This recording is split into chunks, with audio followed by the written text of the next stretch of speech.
অকলে মই সাফার করলে এইটো নহয়, বহুত ডেভেলপমেন্টের কামত ক্ষতি হল, লাখ লাখ সমষ্টিবাসীরও ক্ষতি হয়, জানি শুনিও একমাত্র এইটো কারণে করিলে যাতে মোর মুখ বন্ধ থাকে, মই যি ইচ্ছা তাকেই কৰিব পাৰো, নিৰ্দোষী মানুহ এজনক ডিটেইন কৰি থৈও দিব পাৰো, কোনে মোৰ একোডাল কৰিব নোৱাৰে। মানে এইটো বুঝা দিছে মই অসমৰ ডন হয়। যিসকলৰ সতীৰ্থসকলে ইমান দিন মোৰ হৈ কষ্ট কৰিছে, আমাৰ সতীৰ্থ বিধায়কসকল আৰু আমাৰ দলৰ মাননীয় সভাপতি বদৰুদ্দিন আজমল সাহেব তেখেতে নিজে আহি মোৰ খবৰো লৈ গৈছে। গতিকে তেওঁলোকে যিটো চেষ্টা কৰিছে, আৰু বিশেষকৈ ইয়াতো আছে আমাৰ কেন্দ্ৰীয় কমিটিৰ সাধাৰণ সম্পাদক শংকৰিতা ডাঙৰীয়া, আমার জিলা কমিটির সভাপতি মতিউর রহমান সাহাব, জিলা যুব মোর্চার সভাপতি হবিবুর রহমান সাহাব, বা আমার যুব মোর্চার অন্যান্য কর্মকর্তাসকল, জিলা কমিটির অন্যান্য নেতৃবৃন্দ, আৰু আমাৰ সতীৰ্থ বিধায়কসকল, বিশেষকৈ যুৱ মোৰ্চাৰ কেন্দ্ৰীয় সভাপতি আৰু সাধাৰণ সম্পাদক, তেওঁলোকে যিটো চেষ্টা কৰিছে বা ইমান দিন সত্যৰ কাৰণে যিটো ফাইট কৰিছে, মোক ন্যায় দিয়াৰ কাৰণে মই সকলোৰে প্ৰতি কৃতজ্ঞতা জ্ঞাপন কৰিছোঁ। আৰু আজিৰ দিনতো হাজাৰ হাজাৰ ৰাইজ যেনেকৈ ৰাতিপুৱাৰ পৰা নগাঁও কেন্দ্ৰীয় কাৰাগাৰৰ সন্মুখত ৰৈ আছে, দিনটো তেওঁলোকে খোৱা নাই, নোখোৱাকৈ আজি ইমান কষ্ট কৰি তেওঁলোকে দিনটো অপেক্ষা কৰি আছে মই কেতিয়া ওলাম, মোক তেওঁলোকে সাক্ষাৎ কৰিব। আৰু তেওঁলোকে মোক যিটো উষ্ম আদৰণি দিলে ফুলৰ মাৰাত, মই আজি নগাঁও জিলাৰ সমূহ দলীয় কৰ্মী আৰু যি হাজাৰ হাজাৰ জনতা আজি ওলাই আহি আজি নগাঁও চহৰত গোটেই দিনটো লঘোণে ভোকে থাকি অপেক্ষা কৰিলে, মই প্ৰত্যেকক ধন্যবাদ জ্ঞাপন কৰিছোঁ আৰু আপোনালোকৰ জৰিয়তে কৃতজ্ঞতা জ্ঞাপন কৰিছোঁ।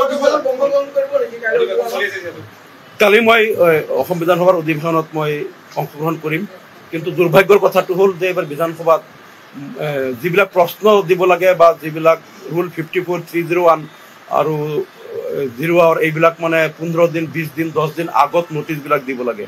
মই আশা কৰিছিলোঁ যে মই যদি আজিৰ পৰা 15 দিন আগত ওলাব পাৰিলোহেঁতেন, তেনেহ'লে বিধানসভাত মোৰ বহুত, আৰু অসম বিধানসভাত যিমান বিলবিলাক আহে, আৰু AUDF দলৰ হৈ প্ৰত্যেকটা বিলৰ এমেণ্ডমেণ্টবিলাক সদায় ময়েই 15 বছৰ ধৰি কৰি আছোঁ, এইবিলাক কামবিলাক কৰোঁ, এইবিলাক মই এইবিলাক কৰিব নাপালোঁ। আৰু মই মোৰ যিটো ৰিজলিউশ্যন বা মই নিজেও প্ৰত্যেক বিধানসভাত মই প্ৰাইভেট মেম্বাৰ্ছ বিল ছাবমিট কৰোঁ। আৰু আপোনালোকৰ দুৱা আশীৰ্বাদত অসম বিধানসভাত আটাইতকৈ বেছি ডিভাইচ মোৰ 2011 চনৰ পৰা আজিলৈকে এছেম্বলিৰ ৰেকৰ্ডত যিটো ওলাইছে, আটাইতকৈ বেছি প্ৰশ্ন, আটাইতকৈ বেছি ডিভাইচ 0 আৱাৰ অন্যান্য মোৰ নামত আছে 1937 চনৰ পৰা আজিৰ দিনলৈকে অসম বিধানসভাৰ ইতিহাসত। আৰু সকলোৱে জানে যে মই সকলো ডিভাইচত মই এক্টিভ পাৰ্টিচিপেশ্যন কৰোঁ। আৰু এইবাৰ চৰকাৰে ষড়যন্ত্ৰমূলকভাৱে মোক বঞ্চিত কৰিলে। মোক বঞ্চিত কৰাই নহয়, মোৰ সমষ্টিবাসীক বহুত ক্ষতি হ'ল।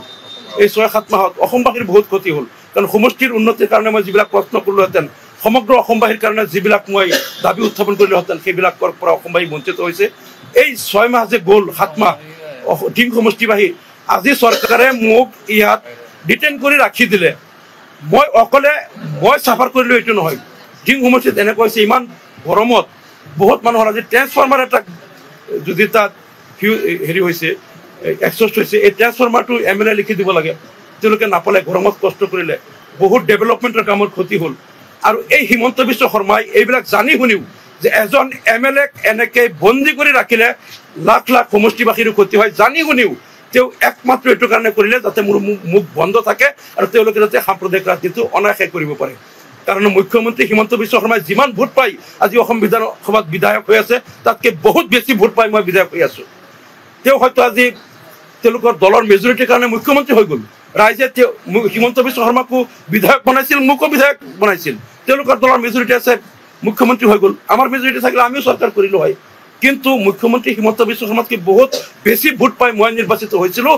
তাৰপিছতো এই জনমতক, আমাৰ সমষ্টিবাসীৰ এই জনমতক বৃদ্ধাংগুষ্ট দেখুৱাই মোক ডিটেইন কৰি দেখুৱাই দিলে যে মই অসমৰ ডন হয়, মই অসমৰ মুখ্যমন্ত্ৰী নহয়, মই ৰজা। মই যি ইচ্ছা তাকেই কৰিব পাৰোঁ, নিৰ্দোষী মানুহ এজনক ডিটেইন কৰি থৈও দিব পাৰোঁ, কোনে মোৰ একোডাল কৰিব নোৱাৰে। মানে এইটো বুজা দিছে মই অসমৰ ডন হয়, মুখ্যমন্ত্ৰী নহয়, ডন, মই ৰজা হয়। গতিকে এই কথাবিলাক মই অসমবাসীৰ আদালতত বিচাৰ দিলোঁ। অসমবাসী ৰাইজে নিশ্চয় 2026ত তাৰ যোগ্য প্ৰত্যুত্তৰ দিব।